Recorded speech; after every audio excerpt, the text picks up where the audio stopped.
어제 우리가 나눈 말씀 혹시 기억하십니까? 네, 새롭게 하소서. 그것마저도 새롭게 되면 안 되는데. 네, 성령 충만에 대해서 말씀을 같이 나누었습니다. 우리가 주님을 믿기 시작하면서 성령은 우리 안에 오십니다.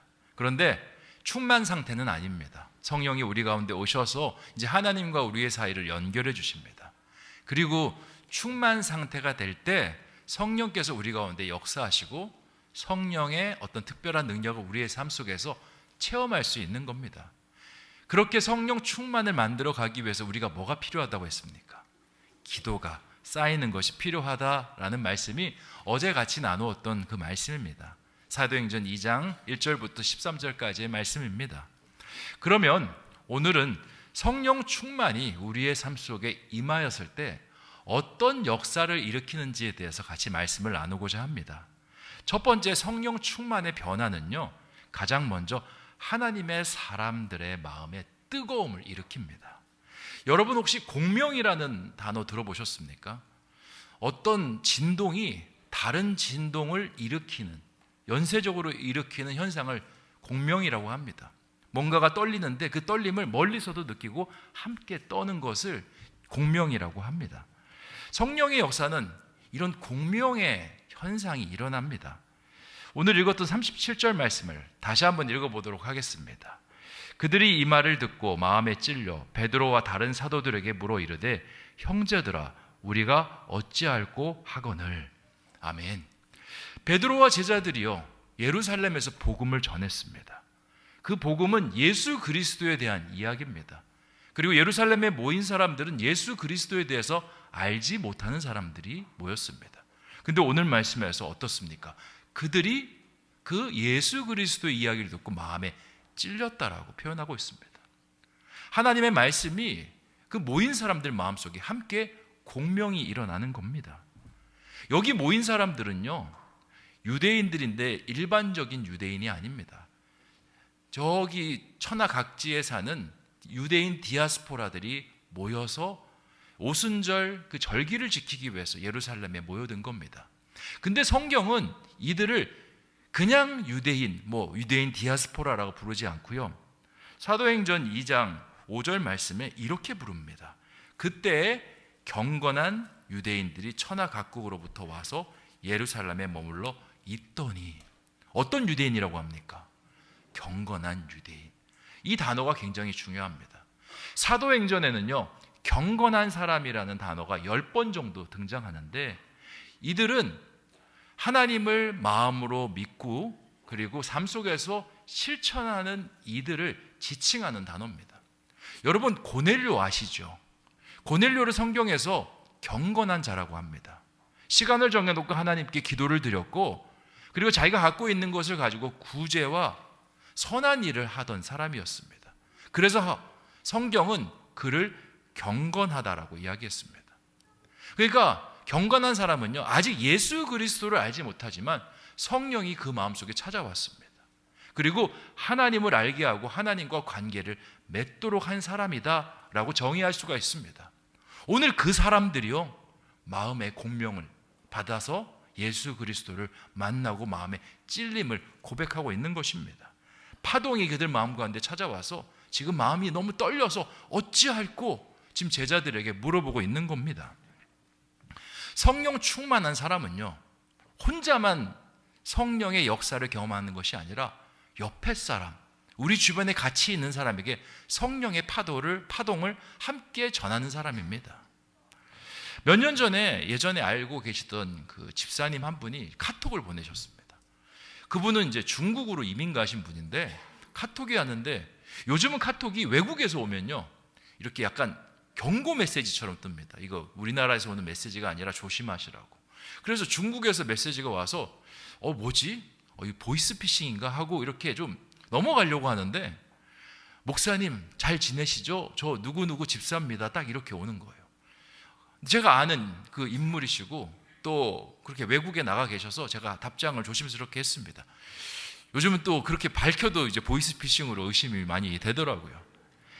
그랬더니 이제 중국은 카카오톡이 안 돼서 이제 우회로 해가지고 저한테 메시지를 보내셨다고 하시더라고요. 그래서 어떻게 지내시는지 너무 궁금해서 이렇게라도 목사님한테 연락을 취한다고. 너무 반가워서 저도 집사님에게 잘 지내시냐고 이런저런 근황을 주고받았습니다.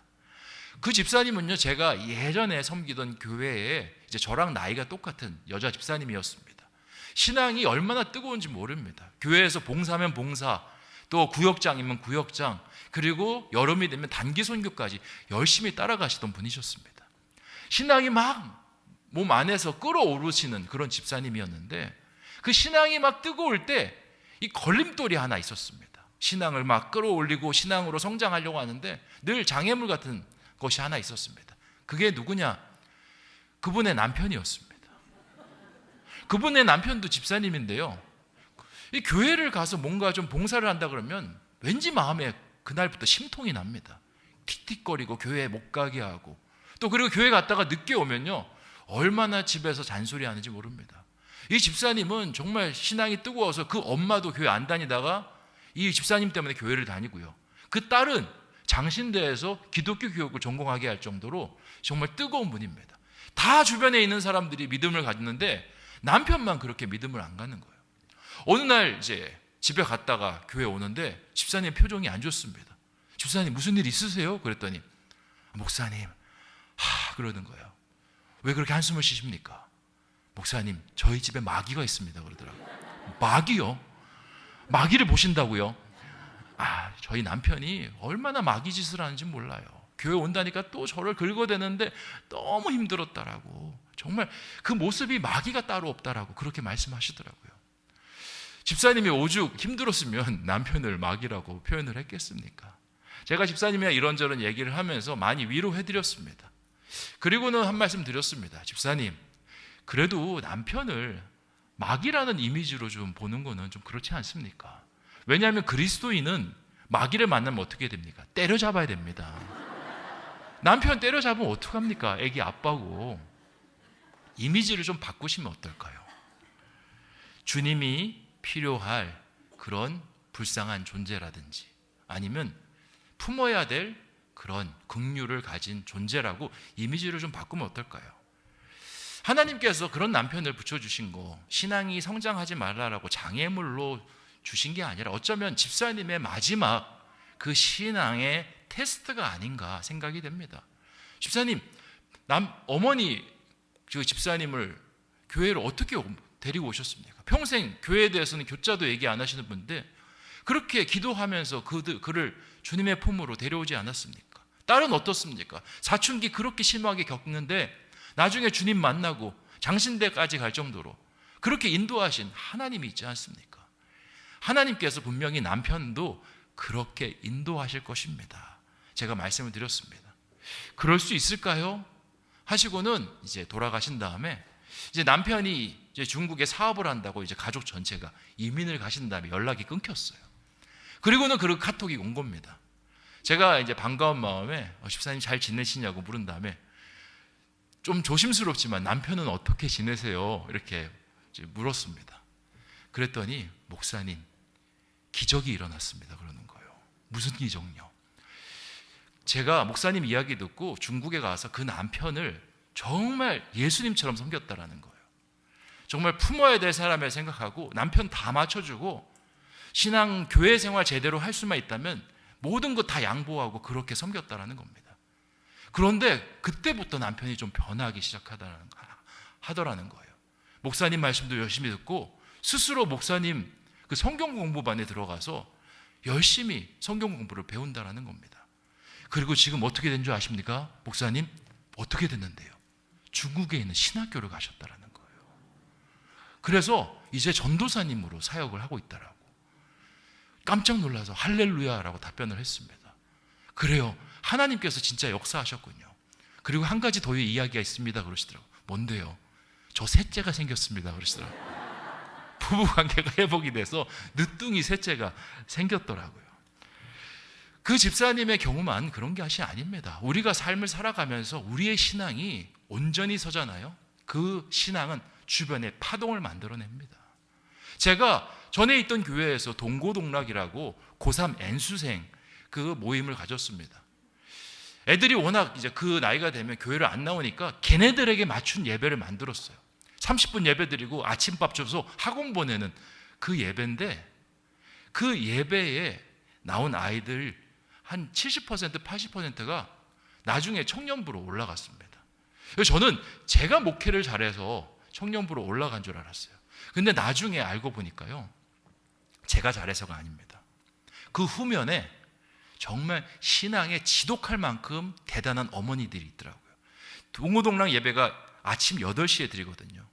거기에 이제 나오는 아이들은 밤 한 새벽 2시까지 공부하고 이제 아침 6시간 정도 조금 더 못 자고 동고동락 모임에 나오는 아이들이었습니다.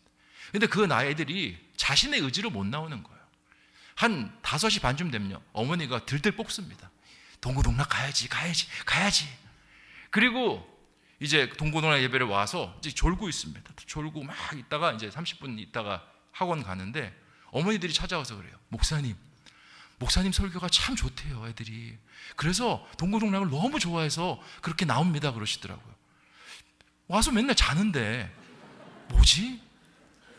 나중에 알고 보니까 목사님한테 더 힘을 실어드리기 위해서 이제 그렇게 이야기하셨다 그러더라고요. 근데 뒤에서 이 아이를 막 신앙으로 엄청 잡고, 그리고 공부만 하는 게 아니라 주중에서도 큐티 점검부터 시작해가지고 기도 생활하고 있는지 뒤에서 엄청 잡더라고요.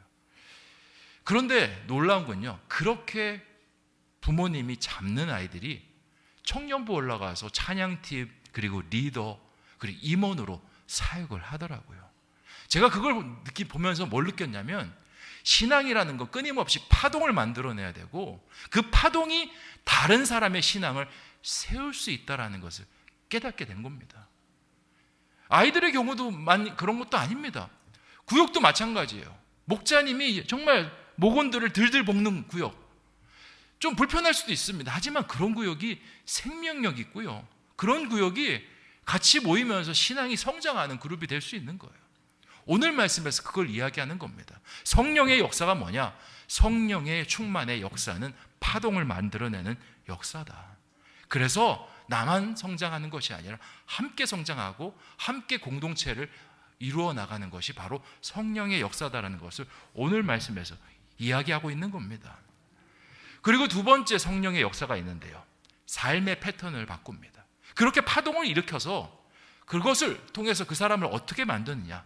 삶의 패턴을 변화시킵니다. 사도행전 2장 44절 45절 말씀 같이 한번 읽어보도록 하겠습니다. 시작. 믿는 사람이 다 함께 있어 모든 물건을 서로 통용하고 또 재산과 소유를 팔아 각 사람의 필요를 따라 나눠주며. 아멘. 성령의 파동을 받아 이제 주님을 알게 되고 공동체로 들어왔습니다. 공동체로 들어온 다음에 이 사람들에게 성령께서는 다른 일들을, 다른 역사들을 이루어 나가십니다. 그게 뭐냐? 삶의 변화. 성령 충만하기 전에는 모든 것이 나 중심이었습니다. 내가 갖고 있는 시간은 내 시간이고, 내가 갖고 있는 물질은 내 물질이고, 내 인생도 나의 인생이었습니다. 그런데 성령 충만하고 나니까 이게 내 것이 아니라는 사실을 깨닫습니다. 그러니까 내 품에 있는 것을 하나둘씩 내어놓기 시작하는 겁니다. 그리고 그것을 다 함께 공유하며 함께 공동체가 행복해질 수 있는 방향을 모색하면서 그렇게 나아가기 시작합니다. 성령은요, 특징이 있습니다. 우리의 육체와 반대로 움직이려는 그 힘을 만들어냅니다. 로마서 8장 6절부터 9절까지 말씀을 보면 우리 내면에요, 두 가지 힘이 작용한다라고 합니다. 제가 한번 읽어보겠습니다. 육신의 생각은 사망이요 영의 생각은 생명과 평안이니라. 육신의 생각은 하나님과 원수가 되다니 이는 하나님의 법에 굴복하지 아니할 뿐 아니라 할 수도 없음이라. 육신에 있는 자들은 하나님을 기쁘시게 할 수 없느니라. 만일 너희 속에 하나님의 영이 거하시면 너희가 육신에 있지 아니하고 영에 있나니 누구든지 그리스도의 영이 없으면 그리스도의 사람이 아니라. 아멘. 어떤 영이 있다고 합니까? 육신의 영, 그리고 하나님의 영이 있다라고 이야기합니다. 두 가지 것이요, 우리 내면에 있어요. 그리고 서로 싸웁니다. 육신의 영이 우리 내면을 차지하면요, 사망의 법을 따르고 모든 것이 나 중심으로 움직입니다. 물질도 내 것, 자녀도 내 것, 가정도 내 것, 그리고 그 모든 것을 내가 컨트롤하려고 합니다. 반대로 성령이 우리 마음 가운데 찾아오잖아요. 그러면 내 인생도 하나님 것, 자녀도 하나님 것, 그리고 가정도 하나님 것, 모든 것은 하나님 것입니다 라는 고백하는 신앙으로 바뀐다라는 거예요. 이게 참 중요한 게 뭐냐면 하나님 것으로 고백하는 순간 우리가 사는 삶이 참 가벼워지는 특징이 있습니다. 여러분 삶에 여러 가지 문제들이 있죠. 경제적인 문제가 있을 수 있고, 자녀의 문제가 있을 수 있고, 또 여러 가지 관계의 문제가 있을 수 있고. 문제의 근원이 뭐라고 생각하십니까? 그 경제적인 부분에 예기치 못한 일들이 치고 들어와서 문제라고 생각하세요? 자녀들이 사춘기를 겪고 대학 입시의 문제를 겪고 여러 가지 예기치 못한 상황들을 겪어서 문제라고 생각하십니까? 문제의 근원은 그것이 아니에요. 그 모든 일들을 내가 컨트롤하고 내 거라고 생각하니까 문제예요. 자녀들 살아가면서 사춘기 문제 겪을 수 있습니다. 인생을 살아가면서 한 단계 도약할 때 여러 가지 예기치 못한 어려움들 찾아올 수 있어요. 그런데 이렇게 고백하면 어떨까요? 이 아이는 하나님의 아이고 하나님께서 주셨으니 하나님께서 만들어 가시지 않겠는가 라는 마음을 가지면 어떻겠습니까? 문제가 좀 와도 염려가 덜해요. 왜냐? 문제를 만나도 누가 풀어주시기 때문에, 하나님이 풀어주시기 때문에 그런 겁니다. 마찬가지로 경제의 문제도 마찬가지예요. 내가 그 사업장의 주인이고 내가 직장의 주인이고 내가 그 물질의 주인이라고 생각하니까 염려가 되는 겁니다. 그게 조금씩 빠져나가는 거. 근데 하나님이 주인이라고 생각하면 어떻습니까? 하나님이 또 빠져나가더라도 채우시겠지. 하나님이 전에 그 내 물질의 문제 속에 엄청 힘들어할 때 그때 나를 또 건져주시지 않았냐. 이번에도 하나님께서 건져주시겠지 라는 마음이 생겨날 수 있다라는 겁니다. 그러니까 우리에게 중요한 것은 내 것이 아니라 주님의 것입니다. 내 인생이 아니라 주님의 인생입니다. 내 자녀가 아니라 주님의 자녀입니다 라고 고백하는 마음입니다. 오늘 말씀에서 그걸 이야기하는 거예요. 성령으로 충만해져서 내 것을 내려놓으니까 주님 앞에 그것을 드리는 겁니다. 그리고 그것이 우리의 공동체를 풍성하게 하고 행복하게 하는 것으로 완전히 뒤바뀌는 거예요. 저는 신성교회 부임한 이후로 계속 드는 생각이 우리 신성교회가 참 좋은 교회다라는 생각을 합니다. 우리 장로님도 그렇고 안수집사님도 그렇고 우리 좋은 목사님 오셔서 참 감사합니다. 기도를 많이 해주시는데 저는 그래요. 제가 좋은 교회를 만난 것 같아요. 왜냐? 교회를 세우기 위해서 성도님들이 자신의 갖고 있는 것을 아끼지 않기 때문에 그렇습니다. 이 교회 어떻게 세워졌습니까? 돈 쌓아놓고 세웠습니까? 아니요. 하나님께서 주신 비전, 목회자에게 주신 비전을 같이 마음을 모아서 세웠습니다. 이렇게 세워진 거 기적입니다. 그리고 지금까지 그 여러 가지 환경들을 우리가 같이 극복하면서 앞으로 나아가지 않습니까? 뿐만 아니라 우리 교회 섬김이 어떻습니까? 저는 우리 교회 섬김을 보면서 정말 깜짝 놀랐습니다. 제가 매일매일 이제 교회에 출근하는데요. 어느 날 보면 저랑 똑같이 출근하시는 분들이 있어요. 저는 이제 목욕실로 출근하고요. 그분들은 이제 식당으로 출근합니다. 거기서 열심히 뚝딱뚝딱 만들고 계세요. 바자회가 가까운 날은요, 저보다 퇴근이 늦습니다. 그냥 밤새도록 끓이고 하고 준비하고. 그런데 그분들 면면을 들여다보면 다 몸이 허약한 분들이에요. 다 몸이 성치 않은 분들입니다. 저렇게 쓰러지면 어떡하나 걱정이 됩니다. 그래서 제가 어떤 분한테 물어봤어요. 아니, 이렇게 몸살 나시면 어떡합니까, 권사님? 좀 쉬면서 하세요. 아니, 몸살 나면 하루 쉬었다가 또 다시 하면 되죠. 제가 그런 여러 가지 우리 교회의 모습을 보면서 이런 생각이 들더라고요. 초대교회의 모습이 바로 이렇지 않았나. 내 것 챙기면 봉사 못합니다. 내 것 챙기면 이 교회 못 세웁니다.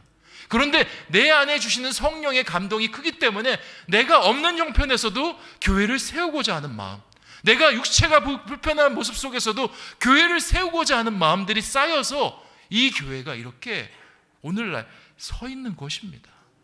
그러니까 우리 신성교회 좋은 교회입니까? 안 좋은 교회입니까? 좋은 교회예요. 그리고 좋은 교회의 중심에 뭐가 있냐면 성령 충만이 있는 겁니다. 성령 충만이 우리 교회를 좋은 교회로 바꿔놓은 거예요. 동일합니다.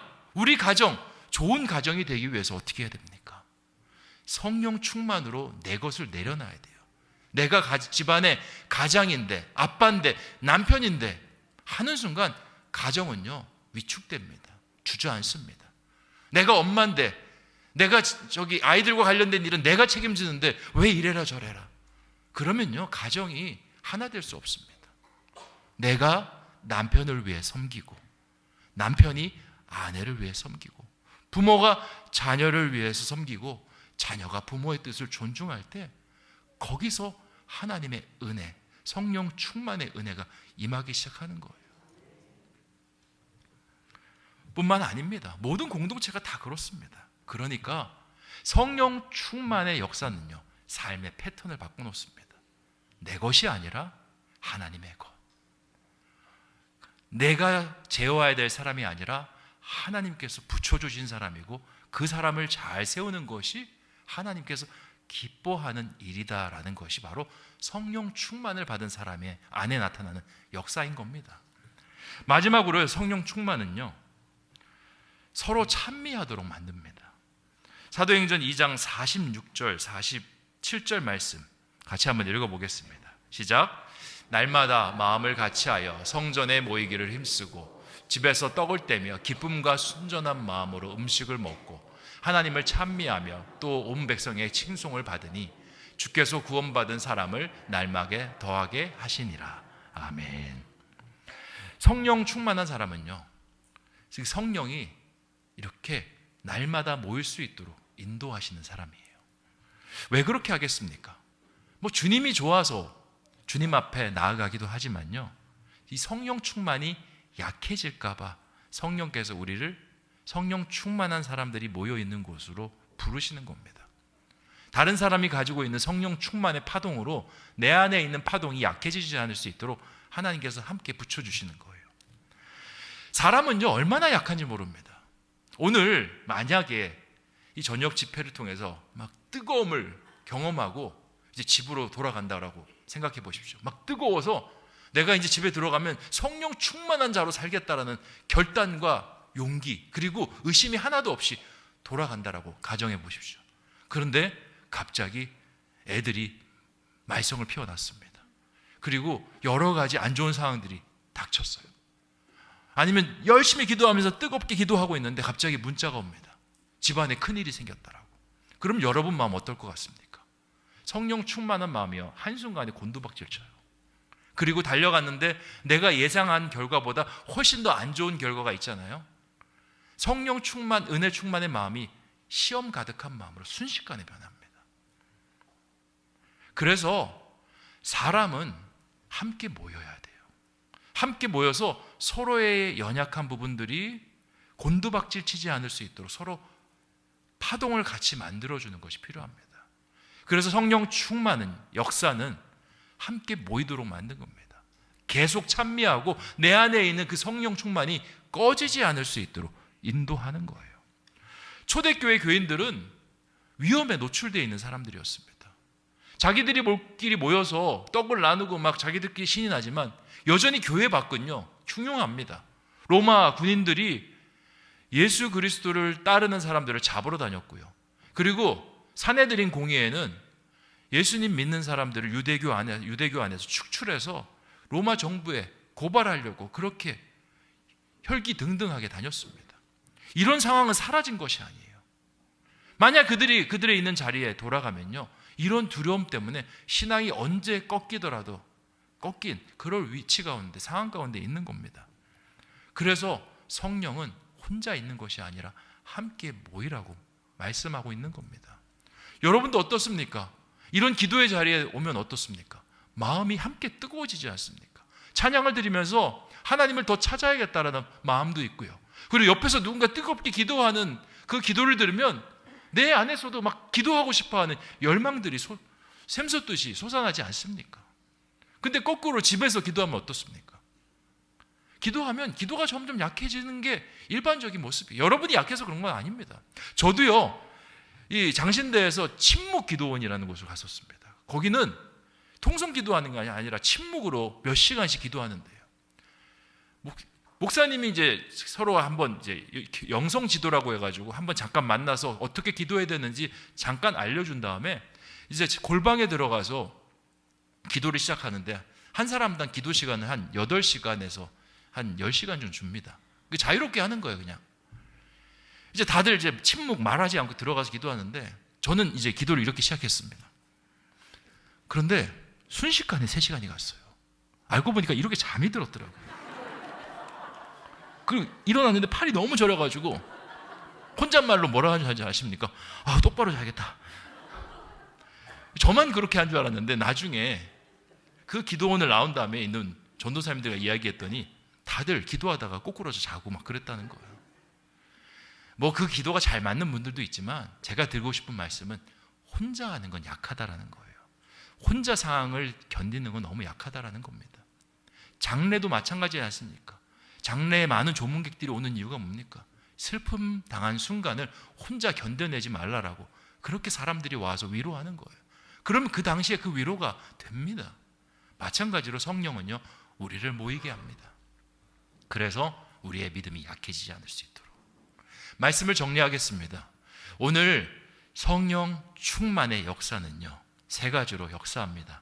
첫 번째, 다른 사람들에게 성령의 파동을 일으키는 역사로 우리 가운데 나타납니다. 뿐만 아니라 그 파동을 일으킨 다음에 삶의 패턴을 바꿉니다. 마지막으로 그렇게 바뀌어진 삶이 다시 본래대로 돌아오지 않도록 우리를 날마다 모아서 하나 되게 하는 것이 성령 충만의 역사입니다. 그 역사대로 우리의 삶을 아름답게 성령 충만하게 살아가는 저와 여러분 되시기를 주님의 이름으로 축원드립니다. 기도하겠습니다. 주오신 아버지 하나님, 오늘 성령 충만의 역사에 대해서 같이 말씀을 나누게 하시니 참으로 감사합니다. 오늘 마가의 다락방에 모인 사람들이 충만함을 받아 세상 속에 복음을 전하고 그 충만한 사람들이 더 하여지는 은혜가 말씀 속에 있었습니다. 그리고 그들의 삶이 바뀌었습니다. 그리고 모였습니다. 아버지 하나님, 그리고 그 뜨거움이 전보다 몇 배로 강해지게 되었습니다. 우리가 이 말씀을 보면서 깨닫는 것이 있습니다. 성령 충만은 아버지 하나님 은혜를 전파하는 사람입니다. 우리 가정을 바꾸고 싶습니다. 우리 공동체를 바꾸고 싶고 우리의 상황들을 변화시켜 나가고 싶습니다. 어떻게 하면 좋습니까? 내가 성령 충만해지면 됩니다. 그리고 내가 삶의 변화를 일으키면 되는 겁니다. 이 밤에 모인 우리 신성의 교우들, 그런 성령 충만을 경험하게 해주셔서 우리의 삶이 변화되고 우리의 가정이 변화되고 우리의 모든 영역들이 변화되는 놀라운 은혜가 있게 하여 주시옵소서. 간절히 원하오며 모든 말씀 예수님의 이름으로 기도하옵나이다. 아멘.